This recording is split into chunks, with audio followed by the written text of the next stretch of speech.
physicist James Maxwell. In an historic set of equations, Maxwell had theorized that visible light was an electromagnetic disturbance with a specific wavelength, and that other electromagnetic waves existed as well.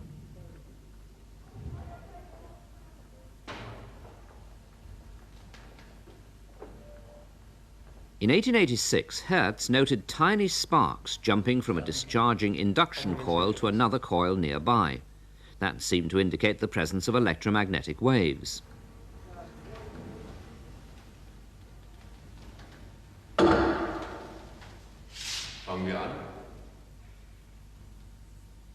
With his assistant, he set about systematically investigating the phenomenon and constructed an apparatus comprising a kind of transmitter on the left and a receiver on the right.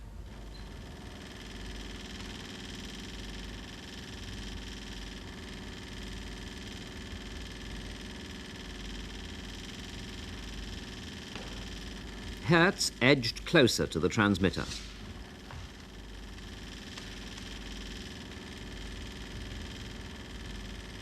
At a distance of about 2 meters, sparks started to jump across the gap between the receiver's conductors. And Hertz was sure he knew why. The sparks were the result of invisible electromagnetic vibrations, which were radiating light waves through space and energizing the receiver. Helmholtz was the first to be informed of the sensational results. His comment, "Bravo."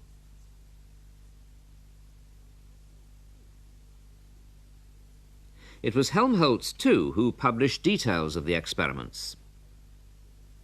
Hertz continued his research with patience and vigor.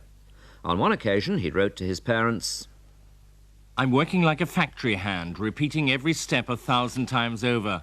I spend hours on end drilling one hole after another." He sent regular progress reports to his father, who was by then a member of the Hamburg Senate. If it was true that electromagnetic disturbance took the form of a wave, it should also be susceptible to reflection and interference.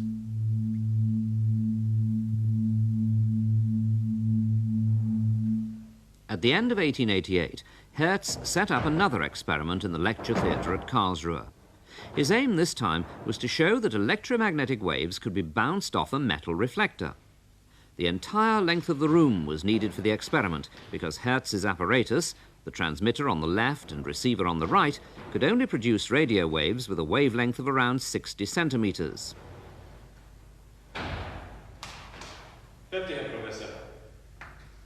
A sketch showing how the apparatus should be arranged in the room. Benches at the rear served as supports for the 2-meter-high zinc reflector.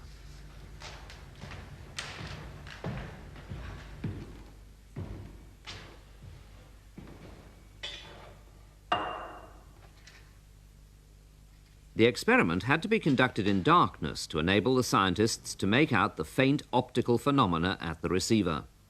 Sometimes Hertz and his assistant found it took hours for their eyes to adapt to the dark.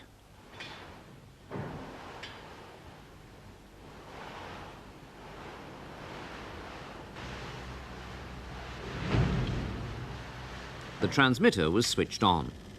The electromagnetic waves struck the zinc plate and were reflected, at an angle equal to the angle of incidence, back to the receiver.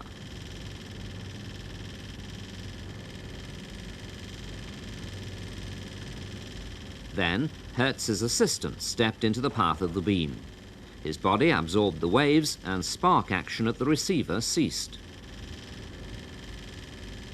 In this and later experiments, Hertz confirmed the characteristics of electromagnetic waves. One characteristic, which is very important today, is interference, which can either disturb or reinforce radio or TV reception. A wave reaches our aerial. We receive a signal. It's joined by another wave, an indirect or reflected wave perhaps. If the two waves are in phase, reception is improved.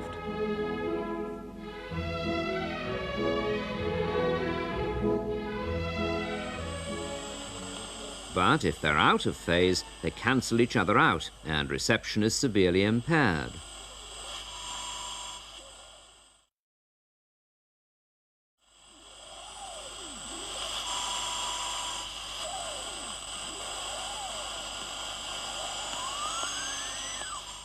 But back to their discoverer. Now a scientist of international renown, Hertz moved in 1889 to Bonn University. Here he finished writing the scientific papers subsequently published under the title The Principles of Mechanics. Hertz himself, however, didn't live to see their publication in 1894. He died shortly before his 37th birthday of insidious septicemia. From his deathbed, he wrote to his parents, "If anything should happen to me, do not mourn. Be proud and think of me as one of the chosen few who live but briefly, yet long enough." Science paid tribute to Hertz by naming the SI unit of frequency after him. 1 Hertz means 1 cycle per second. Ordinary alternating current from the mains has a frequency of 50 Hertz, which corresponds to a wavelength of 6,000 kilometers.